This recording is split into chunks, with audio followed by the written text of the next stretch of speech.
Всем привет! Сегодня у меня начинается новая рукодельная неделя, и сегодня я хочу показать вам вот такую большую работу. Я подумала, что как-то так получается, что в начале видео я показываю вам обычно какие-то небольшие работы, прикладные работы, ну то есть что-то такое по размеру достаточно скромные. На самом деле у меня же много больших вышитых работ, но их не очень удобно показывать в кадре, поэтому удобнее показать что-то маленькое. Но сегодня я решила все же продемонстрировать вам вот эту красоту нереальную.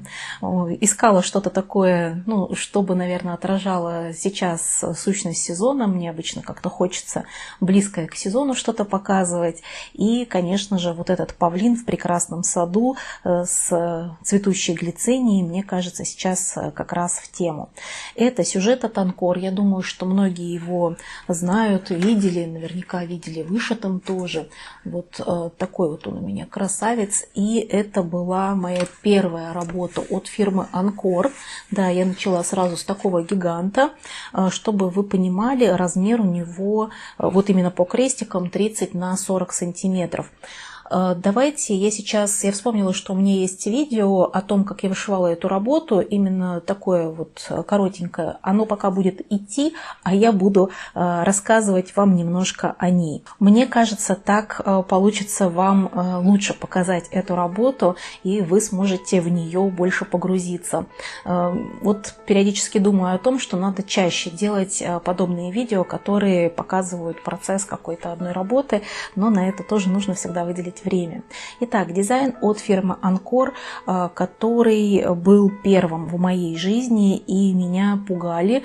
Пугали, что это сложно, пугали, что там много всяких четверть крестиков, что там несчетный бэкстич. Точнее говоря, не то, что пугали, меня постоянно спрашивали, а как тебе вышивается, а все ли там нормально, а тебя не напрягают четвертинки?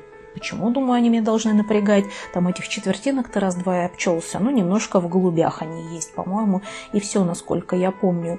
Бэкстич тоже весь счетный. Я не знаю, вот как будто этот дизайн делал какой-то другой дизайнер для фирмы Анкор. Но там, правда, бэка, конечно, очень много. Его очень много на глицине, его много и на ирисах. Там голуби тоже обводятся. Хвост у павлина – это отдельная история вот про бэкстич. Но каких-то сложностей глобальных у меня с этим не было, потому что бэкстич был счетный, и это было, ну, видимо, довольно-таки удобно. И, как я уже сказала, 3/4 крестиков тоже здесь совсем немножечко. Работа вышивается по большей части крестиком, есть немного полукреста. Крест есть и в одну, и в две нити. Вышивается она на 18-й аиде. Аида там, судя по всему, Цвайгард, ниточки Анкор, понятное дело. И вышивалась очень комфортно, вот прямо очень. Я влюбилась в Анкор после этой работы. И, наверное, то, что вот именно со сложностями какими-то я сталкивалась уже после того, как вышила первую работу в последующих. Но вот как-то, видимо, это первое впечатление мне дает силы справляться со всеми сложностями от фирмы Анкор. Павлин получился потрясающий. Самым сложным, наверное, для меня был хвост павлина. Вот почему-то я помню, что я продиралась по этому хвосту. У меня было ощущение, что я по лабиринту просто иду по какому-то.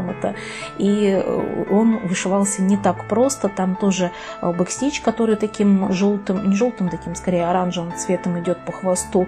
Он, конечно, красивый, но в две нити его было вышивать не очень просто. По-моему, я там делала выкладную. Ну и чтобы обвести каждый лепесточек в глицинии, конечно, тоже потребовались определенные усилия.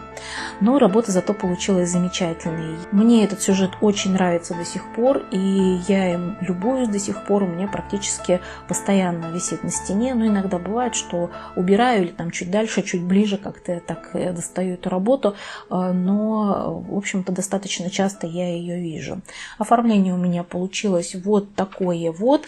Я долго думала, как мне оформить. Ну, я заранее стараюсь не сильно раздумывать, потому что иногда бывает, что придумаешь себе в голове оформление, когда приходишь в багетку, то получается, что не можешь реализовать задуманное. Но вот в багетке мне удалось подобрать вот такое оформление, и мне нравится, что оно не слишком помпезное, потому что когда я вышила этого павлина, то было, конечно, ощущение, что ему нужны какие-то, не знаю, там золотые вензеля, может быть, или что-то такое. Скорее всего, в них бы он тоже прекрасно смотрелся, но это никак не вписывается в мой интерьер.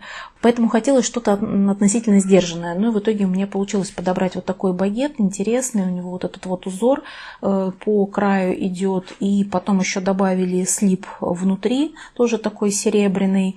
Ну и плюс вот двойное паспорту. Получилось вот такое оформление, которое меня устраивает до сих пор.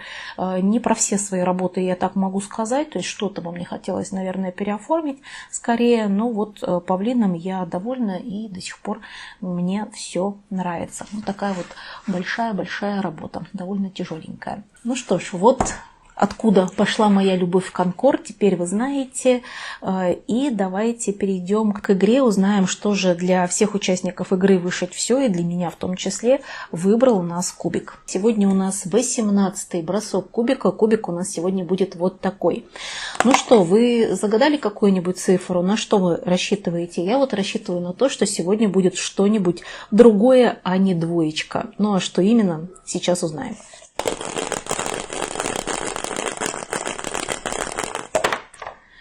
Итак, на следующей неделе мы вышиваем работу под цифрой 4. Ну что ж, не сказать, что четверка давно не выпадала, она, в общем-то, была относительно недавно. У меня под цифрой 4 жирафы от Анкор. Замечательный процесс, я его очень люблю. И, конечно же, с удовольствием повышиваю, хотя у меня там сейчас не самый простой участок. Ну и вот они, мои жирафы, мой очередной сюжет от Анкор. Вышито у меня их уже немало. И, конечно, это не самый простой дизайн от фирмы Анкор. По сравнению с павлином, конечно, он намного сложнее. Хотя павлин по размеру больше. Но зато они тоже прекрасные и удивительные. Так, в прошлый раз я мужественно повышивала бэкстич на части зебр, дошила один цвет в траве, и на этот раз мне предстоит вышить бэкстич на 2 зебрах, всего-то 2 осталось, это уже совсем немного, и буду вышивать еще какой-то бэкстич, снова траву буду вышивать, выберу следующий какой-то цвет, тут их несколько, поэтому не знаю, на каком я остановлюсь. Вышью за счет бэкстича, наберу примерно 500 крестиков, и после этого я могу с чистой совестью переходить на вот этот участок неба и вышивать полукрестики, которые здесь вышиваются очень легко. То есть, как и говорила, буду пока делать это вот так, пока у меня не закончится бэкстич полностью на отшитом участке работы. Буду объединять полукрест и бэк. Поэтому план такой. Больше, чем на 1000 крестиков я особо не рассчитываю, потому что за счет бэка здесь тоже набираются крестики крайне медленно, потому что длинных стежков особо нет. В траве там еще бывают, но вот в зебрах там все такое милипусечное. Стежочки махонькие, стежок в четверть крестика, как в четверть, там, допустим, из центра в угол или из середины в центр. В общем, таких вот очень много, поэтому там, конечно, вроде шьешь, а по количеству крестиков совсем получается немножечко. Но вот 1000 у меня должна на этом сюжете прибавиться, и я надеюсь, что все получится. Ну и какую же тему обозначить на этой неделе, я задумалась, но придумала.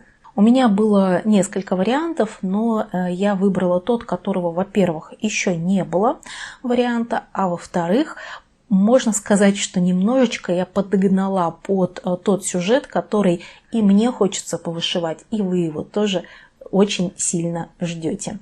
Я решила, что на этой неделе я буду вышивать работы из категории «Не сбавляй темп». То есть жирафы, они находятся у меня в этой категории, в них готово 60%, и вышивать в них что-то там в районе, по-моему, 10 или 11 тысяч крестиков мне еще предстоит. И, соответственно, я хочу повышивать и другие работы из этой категории. Я не знаю, получится ли у меня их все задействовать, потому что 5 сюжетов у меня там сейчас находится, но я постараюсь. Напоследок я оставлю тот, который и так достаточно часто вышивается. Вот если его не возьму, то я не сильно расстроюсь. Ну а после жирафов сразу же, в первую очередь, я возьму, конечно же, ее. Это Ягусина весна. Когда я задумывалась насчет темы, то сначала, конечно же, в моей голове были там животные, летние сюжеты, там, может быть, вот эти африканские или что-то еще, но тогда опять бы и гуси не попала вот в эту подборку, и оставалось бы надеяться только на то, что за нее проголосуют либо на Бусти, либо на Ютубе выпадет тоже комментарий, где будет голос именно за нее. А мне хотелось уже все-таки продвинуть ее, потому что действительно весна заканчивается, а Ягуся у меня пока еще вот на такой вот стадии. Только-только здесь у меня деревья появились вот эти, и я начинала с верхнего левого угла, потому что именно там обозначена, меточка стояла, откуда нужно было начинать, вот здесь, поэтому начинала оттуда. И потом постепенно добралась, ну почти тут у меня тоже еще не дошито, оказывается, сейчас заметила, хотела сказать, добралась до правого верхнего угла, не совсем таки добралась, надо дошивать, спустилась по дереву вниз, и вот теперь можно переходить вот к этой полянке. Так что здесь я буду вышивать дальше немножко, может быть, рамочку пошью вот здесь и вот здесь с этой стороны, и буду заниматься полянкой. Надеюсь, что у меня тоже получится продвинуть эту работу на 1000 крестиков. Очень, конечно, этого ей пошло на пользу. И я по ней тоже уже очень соскучилась, хочется посмотреть, как дальше будет эта работа себя проявлять и раскрываться. Конечно, вышила я пока не самую основную часть, поэтому вот именно Ягуся будет сразу же, как только у меня наберется 1000 на жирафах. Но помимо Ягуси у меня в этой категории еще есть работы. И это янтарные птицы от Совиного леса. Янтарные птички у меня вышивались относительно недавно и очень хорошо продвинулись. Сейчас у меня готово здесь 37%. И до левого края добраться уже вроде бы не составляет труда. Не знаю, как здесь расположены там дальше элементы, поэтому ничего сказать точно не могу. Буду продолжать вышивать в первую очередь вот эти вот цветы. Вот здесь вот листочки у меня появились и такой, ну, стебелечки, которые подходят к соцветиям. Поэтому здесь вот какие-то цветочки как раз будут. Ну, а потом дальше от них буду отталкиваться к следующим элементам. Вот здесь у меня такой план. Сколько получится повышивать у меня вот в птичках, я пока не знаю.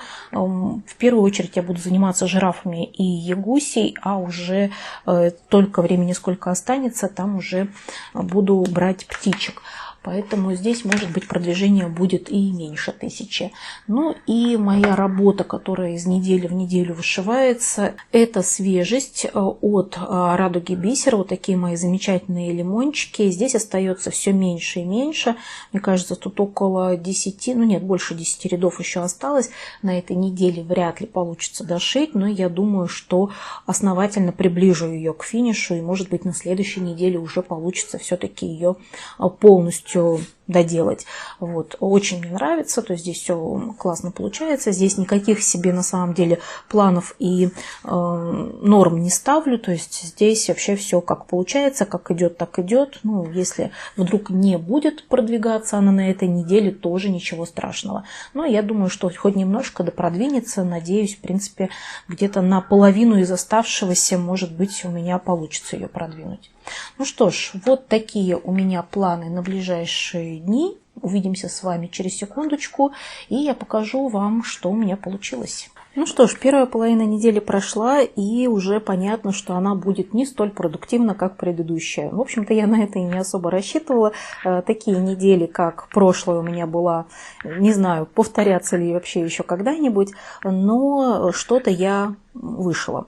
И давайте сначала покажу вам лимончики. Здесь я сделала несколько рядочков. Видите, уже совсем-совсем чуть-чуть остается. Получается по-прежнему прекрасно. По-прежнему все нравится и вышивается с удовольствием, хотя сейчас, конечно, уже становится сложнее. Мне было удобнее вышивать, когда верхняя половина, наверное, вот где-то работы была.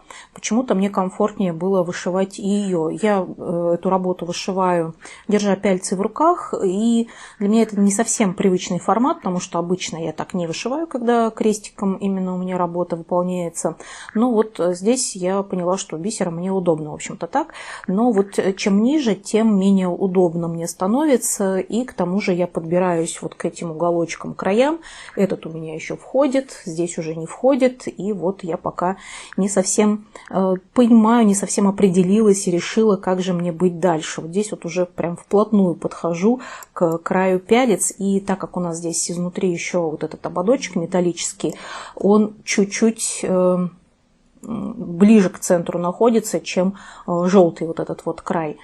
Поэтому здесь буквально еще два рядочка я смогу сделать, может быть, целиком, а дальше придется, наверное, все-таки дошивать докуда-то и оставлять вот этот вот уголок незашитым, потом зашивать его отдельно уже без пялец, без всяких вспомогательных средств. Кстати, у меня же есть магнитные пяльцы всяких разных размеров, можно хотя бы на магнитных, наверное, зажать, чтобы хоть что-то чуть-чуть было вот такой поддержкой. Да, можно попробовать сделать так. А пока я вышиваю, и остается совсем немножко на этой неделе. Не знаю, конечно, очень заманчиво дошить, потому что, по ощущениям, уже совсем немного. Здесь у меня остается 8, почти 8 рядочков по 70 бисеринок в каждом ряду, соответственно, получается 560, даже уже чуть-чуть меньше. Вроде как не так много, но бисер все-таки у меня вышивается медленнее, и поэтому не знаю, получится у меня на это выделить время или нет, или все-таки буду дошивать на следующей неделе, посмотрим, ладно, с этим будем разбираться потом. Так, теперь переходим к процессам, которые у меня запланированы были на продвижение, на эти дни. И давайте начнем с жирафов. Посмотрим, как они у меня выглядели. Готово у меня было 60%. И, как я вам говорила, сейчас я сосредоточена на бэкстиче и полукресте. Поэтому обращаем внимание на бэк и, соответственно, небо немножечко. Теперь работа выглядит вот так. Я здесь вышила 1021 крестик, то есть в пересчете, конечно же. И что могу сказать? В этот раз медленно у меня работа шла, но зато я справилась с зебрами.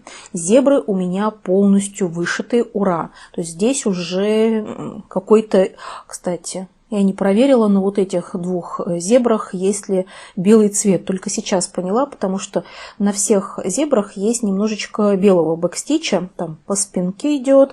Вот здесь наоборот, с этой стороны какие-то такие отблески, отцветы белым обозначены. А вот здесь, мне кажется, я просто не посмотрела. Поэтому, возможно, у меня зебры не до конца дошиты. Но это буквально несколько стежков. По сравнению с тем, что там вышивается черным, это, можно сказать, ни о чем. Поэтому проверю в следующий раз. Думаю, что, даже если не следующий, дошью. После того, как я закончила вышивать вот этих зебр, кстати, попутно я вышивала ноги у жирафов. Вот здесь такие длинные линии кое-где появились, такие коленочки обозначились на длинных ногах жирафов. Это вот я тоже повышивала в этот раз. Слишком туда вверх не пошла, потому что все равно здесь не получится вышить слишком далеко, там еще небо не готово, но вот в этой части, переходя от одной зебры к другой, я и бэк на жирафах тоже немножко сделала. Его там тоже прилично, но, конечно, вышивать значительно проще, чем на зебрах. Все-таки хоть тоже он такой несчетный и не самый простой, но намного легче, чем на вот этих вот малюсеньких зебриках.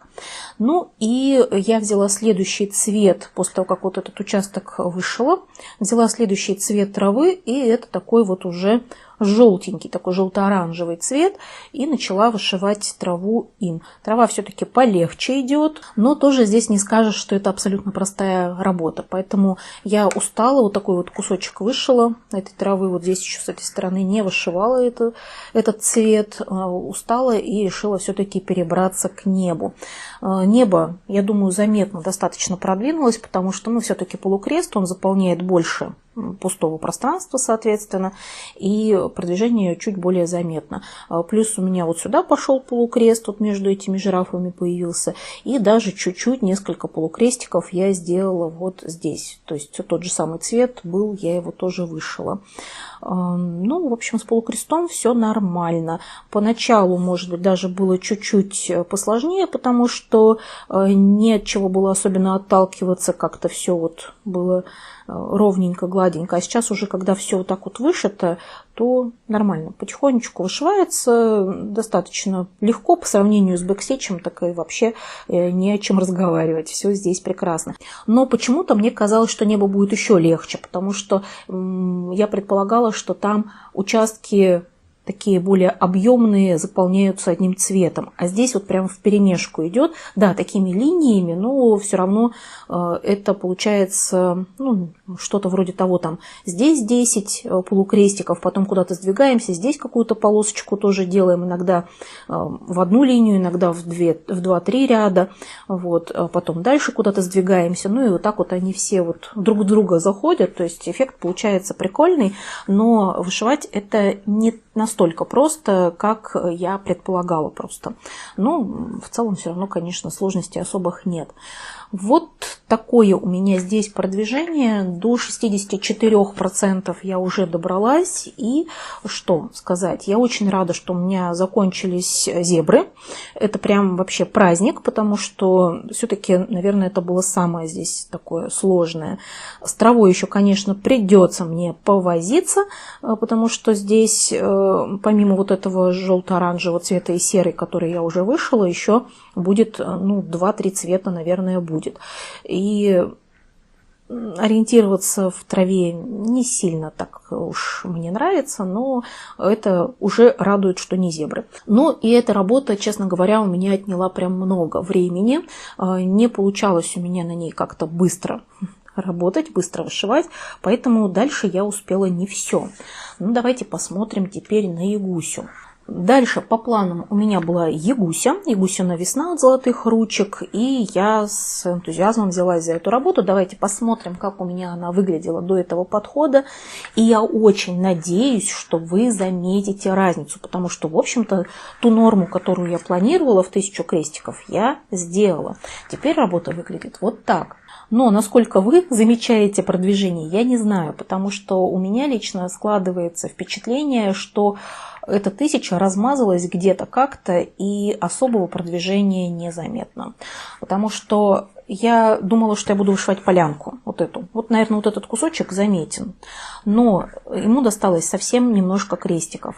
Основная часть это была рамочка. То есть у меня вот эта вот рамочка, она была не дошита, и я вот ее дошивала вот здесь. Вот. А учитывая то, что цвет, который вышивается внутри между зеленым и оранжевым, это такой бледно-голубой, и его почти не видно, то вообще ощущение, что его тут нет. Давайте хотя бы поближе посмотрим. И помимо этой рамочки оказалось, что у меня еще много недошито было вот здесь. Внутри в основном это был недошит полукрест. Немножечко крестиков здесь тоже было вот в зелени.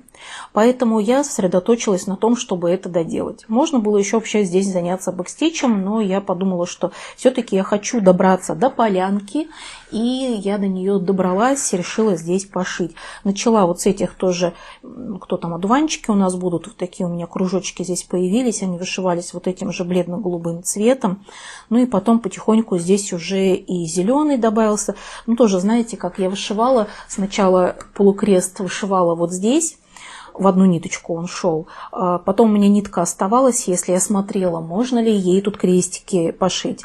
Некоторыми цветами было можно. Я вот вышивала. Потом возвращалась снова в крону деревьев, там делала полукрест. Ну и вот таким вот образом по чуть-чуть здесь начала, но уже после того, как закончила эту зелень вышивать, ну и очень удачно, удобно здесь как раз было отталкиваться этими цветами, и потом вот уже повышивала вот эти желтенькие. Наметка такая одуванчиков тоже у меня желтых появилась, но буквально один цвет я вышила, точнее говоря, это бленд. Здесь такой бледно-желтый и более яркий желтый цвет.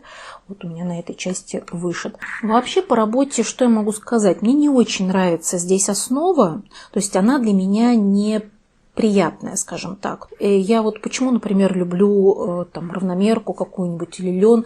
Мне они тактильно более приятные, вот как именно через них проходит иголка, с каким звуком, как она проскальзывает. То есть вот эти все моменты для меня важны, и я люблю вышивать на равномерках, потому что там все это очень комфортно и очень для меня приятно. Вот здесь основа, она такая, вот даже когда я по ней провожу рукой, она такая, ну, как бы немножечко, шершавенькая, что ли, какая-то. То есть вот такое чувство, что она какая-то цеплючая. И за нее нитки немножечко тоже как будто цепляются чуть-чуть. Вот этот момент мне не очень нравится, не очень комфортный. К тому же здесь основа все-таки 18-го каунта, тоже не самый мой любимый формат. Но мне нравятся нитки. Нитки разные, прям вот очень разные. Вот их берешь, ну, в принципе, у золотых ручек написано, что там нитки DMC и нитки Гамма. И мне кажется, там еще и нитки Лукас примешаны. Ну, это моя фантазия, но вот у меня такие ощущения. Потому что берешь разные нитки, они прям очень разные по ощущениям. Прям чувствуешь, какая-то более скрученная, какая-то менее скрученная, какая-то немножко пожестче, какая-то помягче. В общем, очень прям отличаются нитки. В целом все они нормальные, всеми ими комфортно вышивать, но просто вот есть вот это вот ощущение того, что они очень сильно отличаются. И вот нитки мне нравятся, в принципе, разные. Вот эти все нитки меня вполне устраивают. Ну, какие-то мне чуть больше нравятся, какие-то чуть меньше, но по большому счету они меня устраивают все. Это приятный момент, и мне нравятся цвета. Тем более, что коричневые я вот деревья вышила в прошлый раз, а сейчас вышивала все зелеными оттенками. Они тут довольно яркие, все приятные. Вышивала вот оранжевый и желтый тоже цвет, тоже такие радостные оттеночки, тоже хорошо. Ну, вот разве что вот этим бледно-голубым мне как-то, ну, не очень нравилось вышивать, но тоже ничего, в общем-то, вышло. Поэтому вот такие у меня впечатления. То есть мне здесь нравится, пожалуй, все, кроме основы. Основа вот для меня не самая комфортная. И если бы не печать, которая на ней нанесена, то я бы основу все-таки, наверное, поменяла на что-нибудь другое. Хотя даже не знаю на что. Ну, даже если бы поменяла на 18-й каунт от Zweigart, я думаю, было бы намного лучше для меня. Поэтому вот здесь у меня такие впечатления от этой работы. Немножко я огорчена, что продвижение так вот мало заметно. Да, по процентам добавилось, было 12,5, стало 18, но хотелось мне чего-то конкретного, хотелось мне каких-то цветочков, поляночку, вот как-то, может быть, надо было наплевать на это дерево и двигаться по полянке, но ничего страшного, я думаю, что мы с Ягусей еще обязательно встретимся, будем для этого прилагать усилия, вы прилагаете для этого усилия, я вижу, голосуете за Ягусю достаточно активно, поэтому будем надеяться с ней на скорую встречу. Так, ну и у меня еще были запланированы птички от Совиного леса, и вот до птичек я, к сожалению, совсем не добралась, потому что у меня была мысль, может быть, в Ягусе вышить поменьше и повышивать еще птичек, но потом я решила, ну, сэкономлю, как бы я 300 крестиков сделаю на птичках, вроде бы все равно немного, а Ягуся так давно не вышивалась, пусть лучше ей достанется максимально возможное количество крестиков, поэтому в Ягусе я сделала 1046 крестиков, и вот хотя бы такого продвижения достигла. А птичкам, к сожалению, не досталось, но я думаю, что мы с ними еще на этой неделе встретимся. Так, за первую половину недели у меня получился вот такой вот результат. Успела повышивать я 3 работы, птичек не успела. Что буду делать дальше? Ну, во-первых, да, голосование на Бусте прошло у нас за процесс недели, и там была прям жесткая борьба, прямо жесткая битва. Мнения очень сильно разделились, и вот в этой тяжелой борьбе победила жабонька. Ура! Я очень рада за жабоньку, потому что, ну, тоже это работа, которая давно-давно не вышивалась. Вот так выглядит моя жабонька. Вот таким пятном, такой вот зеленой кляксой она пока смотрится. И, конечно, хочется ее как-то ее преобразить, придать ей какую-то форму жабью, вот, чтобы она уже своими очаровательными глазенками на меня смотрела. Хотя, наверное, до глазенок я доберусь не скоро, потому что, ну, как не скоро. Здесь, в принципе, эта работа не такая большая. Пару раз повышивать и хорошо. Кстати, сколько там у меня... В ней же уже осталось крестиков-то, там же немножечко. Сейчас я посмотрю. Ну, не то чтобы совсем немножечко, 2800 там еще вышивать, но, с другой стороны, и не так уж много. За 2 раза. Не уверена, что вышью, за 3 очень даже уже звучит реально. Поэтому думаю, что жабоньку надо как-то уже завершать. Что вы думаете? Кстати, вы за нее тоже многие переживаете и голосовали. Здесь я буду делать 1000 крестиков, ну и это, конечно же, должно ее значительно преобразить. Здесь не самый простой процесс, насколько я помню, довольно большой разброс крестиков, но все равно она вышивается очень приятно. Так что я с большой радостью повышиваю эту жабоньку. Так, теперь переходим к голосованию на YouTube. За что вы голосовали больше всего? За Ягусю голосовали много, плюсом голосовали за Бабу-Ягу от Панны тоже довольно много. Снеговик тоже получил достаточное количество вашего внимания, вот именно маленький снеговик от Ольги Ланкевич. За снеговиков имбирных тоже голоса были, но сильно меньше. Так, за птичек голосовали, за венок от Dimensions тоже голосовали много. В общем, мне кажется, вот за весенние какие-то сюжеты голосов было больше, за жабоньку тоже было много довольно-таки. Вообще за все процессы хотя бы один или несколько голосов были. За категории почти не голосовали в этот раз, то есть было несколько таких комментариев, ну вот совсем-совсем немножечко. Ну что, пойдемте выбирать и узнаем, что еще за процесс я буду вышивать на этой неделе. Вставляем ссылочку и загружаем видео. Так, вот он, очаровательный снеговичок. Ну что, выбираем. Так, что же меня ждет? Что же это будет? И это будет... Кто? Что? Так. Мюсяиш. Сейчас посмотрим. Ага. Наташа Самойлова зовут девушку. Очень красивая корзиночка. В этот раз голосую за снеговика.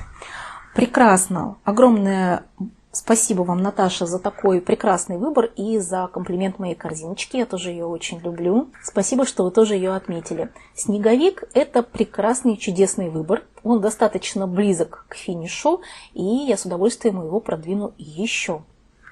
Спасибо вам за комментарий. Пойду доставать снеговика. Мой очаровательный весенний снеговик, он радует меня каждый раз, когда я на него смотрю. Просто вот поднимает мне настроение, поэтому я, конечно же, с огромным удовольствием повышиваю его еще раз. И спасибо Наташе за такой вот чудесный выбор. Здесь мне осталось вышивать еще 3240 крестиков. Если я сделаю треть, да, то есть, ну, мне 1000 как бы я планирую на нем вышить, и хорошо бы чуть-чуть больше, да, там, чтобы прям вот на 2 еще подхода осталось. Что я буду в этот раз делать? Ну, в общем-то, нижнюю часть я уже практически все вышила, вот здесь. Чуть-чуть вот тут у меня что-то осталось пропущено, поэтому сейчас я буду заниматься верхней частью. Кстати, в прошлый раз я смотрела, сколько у меня там крестиков именно осталось. Их не так уж и много осталось, именно креста. Полукрест там еще есть, но крестиков здесь уже осталось меньше 1000. Поэтому, вероятнее всего, я дошью все крестики и начну вышивать полукрест. Наверное, это будет так. Звучит, как будто я прям уже вообще к финишу подобралась, но все-таки вышивать еще довольно много. В общем, я полагаю, шляпа у него появится, и он уже будет прям совсем-совсем у меня красавчиком. 62% готово сейчас, и вот в следующий раз будет готово, наверное, 70, а то и 75. Такая вот будет красота. Так, помимо снеговика. Снеговику я очень рада, жабоньке я очень рада, потому что надо приближать уже вот эти вот как раз работы из категории «хочу финиш», надо уже доводить до финиша, потому что на подходе следующие работы, которые скоро в эту категорию войдут. А именно, я все же хочу пошить птичек, да. С этой идеей я не рассталась, поэтому птичек я тоже буду вышивать. И вот именно они у меня на той стадии переходной из категории «не сбавляет темп» в категорию «хочу финиш». Дело в том, что здесь осталось вышивать 7500 крестиков. И вот если я сделаю хотя бы 500 крестиков, ну там 600, ладно, то работа уже перейдет в категорию «хочу финиш». Это же радостно, радостно. Поэтому я очень постараюсь сделать эти 600 крестиков, чтобы работа перешла в другую категорию. Ну, в общем, Птичек вы уже видели в таком виде на этой неделе. Вот еще раз мы их зафиксируем, и я буду очень сильно стараться продвинуть их. Ну и помимо этого у меня есть еще две работы из категории «Не сбавляй темп». А я, если вы помните, в начале недели говорила, что я хочу повышивать именно работы из этой категории. Но так как у меня их вот много, я думала, что не успею все. В общем-то, это и случилось. Еще не случилось, но как бы я понимаю, что я не успею. Поэтому северную девушку я вышивать не буду. Она и так хорошо продвигалась за последнее время. А хочу уделить немножко своего внимания еще одному процессу, который хоть и вышивался на прошлой неделе, но вообще-то за последнее время он не продвигался скорее, то есть вот только на прошлой неделе и вышивался. Поэтому хочу немножечко продвинуть еще вот этих имбирных снеговиков от Совиного леса. Здесь у меня сейчас готово на данный момент 47%, но я думаю, что до половины мы с ним доберемся. Вообще вышивать здесь еще 10 тысяч крестиков, то есть до категории «хочу финиш», ну, так, не слишком далеко, но пока, конечно, еще работа туда не попадет. Вот я думаю, что основное внимание я сосредоточу все-таки на тех процессах, которые выбрали вы. Это жабонька и снеговик, а птички от Совиного леса и имбирные снеговики от Совиного леса. По-моему, первый раз я вышиваю 2 сюжета от этой фирмы подряд. Продвину настолько, насколько получится. То есть я постараюсь равномерно распределить между ними оставшееся время. Если получится побольше, хорошо, получится по 500 крестиков, ну хотя бы 600 в птичках надо, то тоже замечательно. Вот такие у меня планы на оставшуюся часть недели. Ну и увидимся с вами через секунду и посмотрим, как продвинулись мои работы. Я очень надеюсь, что жабонька стала узнаваема. Итак, и снова заканчивается неделя, уже опять. И вы, небось, думали, что я что-то закончила, ну, хотя бы вот этот вот процессик. Но нет, к сожалению, ничего я закончить не успела. И даже эту работу немножко мне здесь осталось, все меньше и меньше, уже буквально, ну, посидеть вот сколько, ну, часик, наверное, и все закончу, но вот не успела. Здесь мне осталось вышивать 3 рядочка и полных. И вот этот ряд вот у меня уже с этой стороны я не смогла дошить его и предыдущий, ну, буквально там одну бисеринку здесь не смогла пришить, а в этом ряду 2. И с этой стороны он у меня еще не дошит. То есть у меня здесь осталось, ну, 220 где-то так бисерин пришить. То есть уже, конечно же, совсем немножечко, буквально на финишной прямой, но все же еще до финиша я не добралась. Думаю, что он будет на следующей неделе. Что я по другим процессам успела нашить? Ну, давайте пойдем по порядочку. Начнем с жабоньки.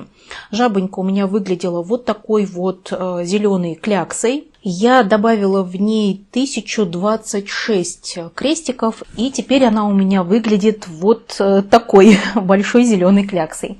То она была маленькой зеленой кляксой, теперь большой. Но на самом деле, мне кажется, уже что-то виднеется, да, какая-то узнаваемость появляется. Уже есть вот этот вот грустный рот, намек на него.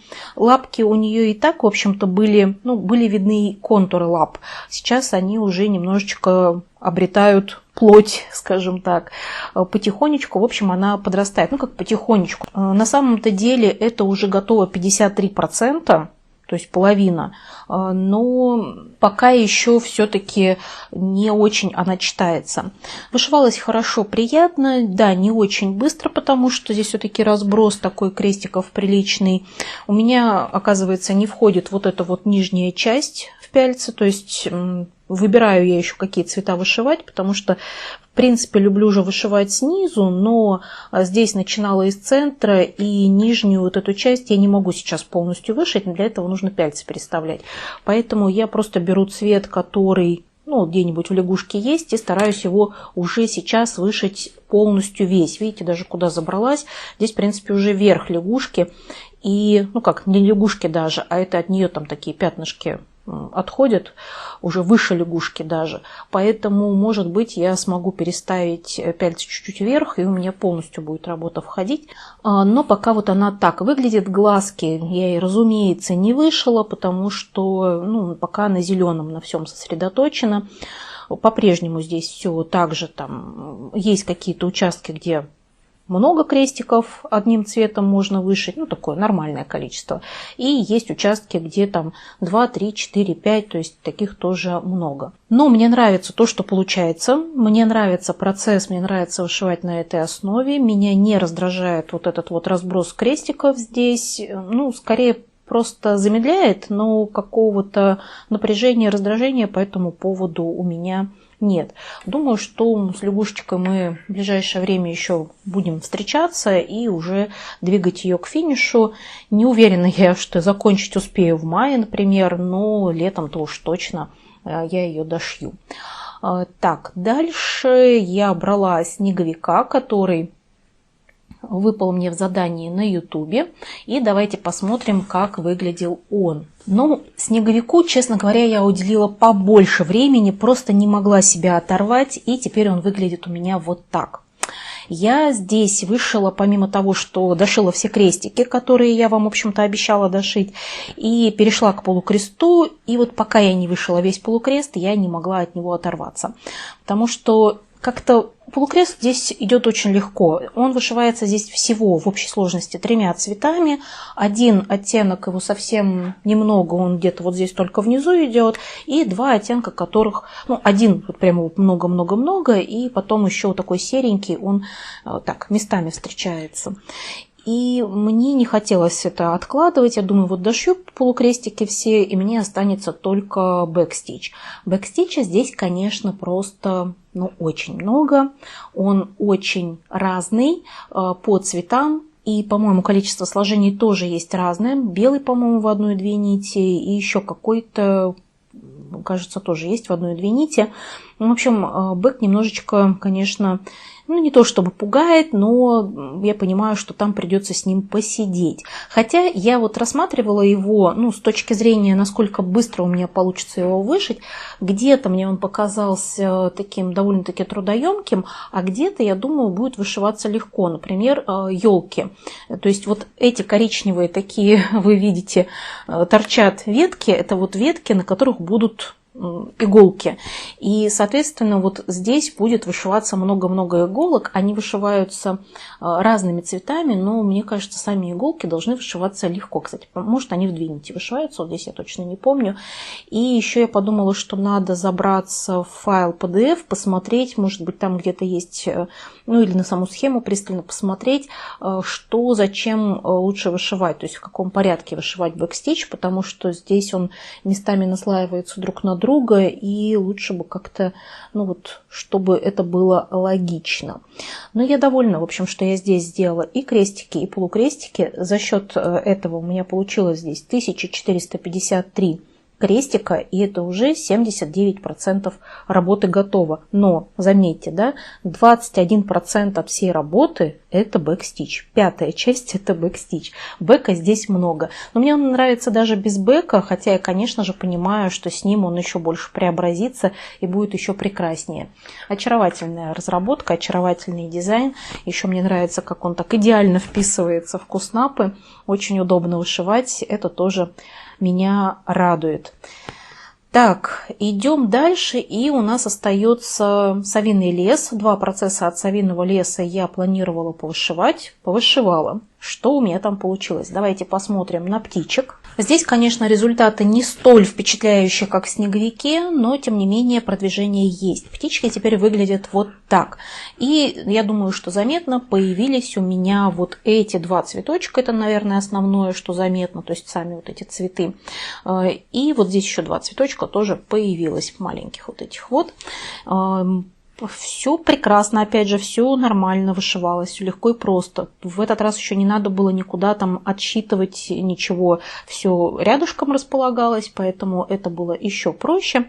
Но несмотря на всю легкость данного процесса. Я все же вышила здесь только 704 крестика, но если вы помните, я говорила о том, что мне важно вышить хотя бы крестиков 600, и вот 700 меня вполне устраивает. 42% готово, это прекрасно. И почему мне нужно было вышить 600, 700 тоже, конечно же, хорошо, это потому, что теперь эта работа перешла из категории «не сбавляй темп» в категорию «хочу финиш».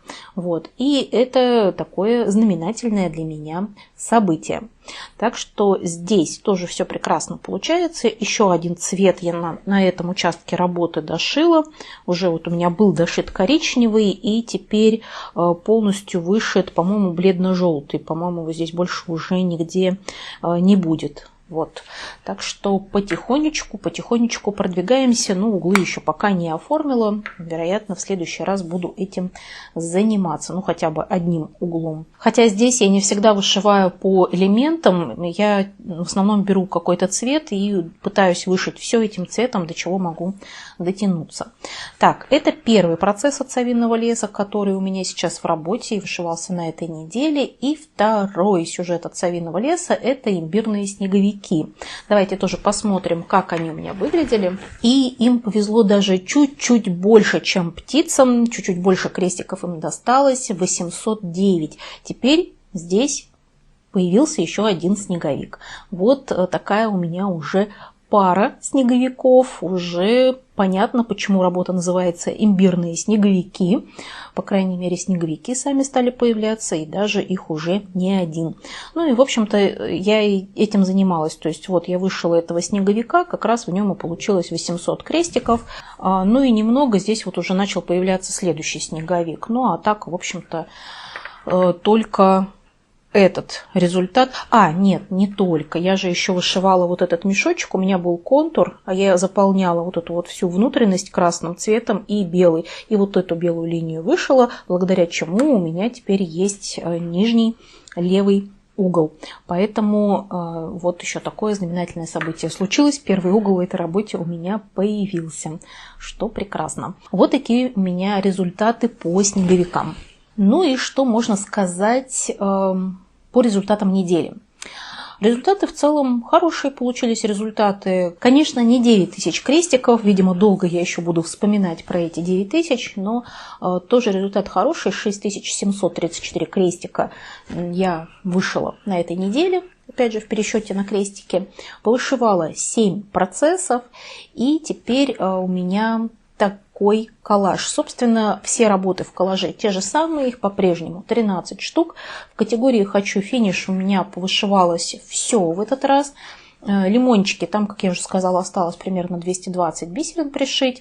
В жабоньке там осталось вышивать 1761 крестик, то есть совсем уже тоже, нельзя сказать, что прям за один подход я легко это сделаю, тем более учитывая саму работу.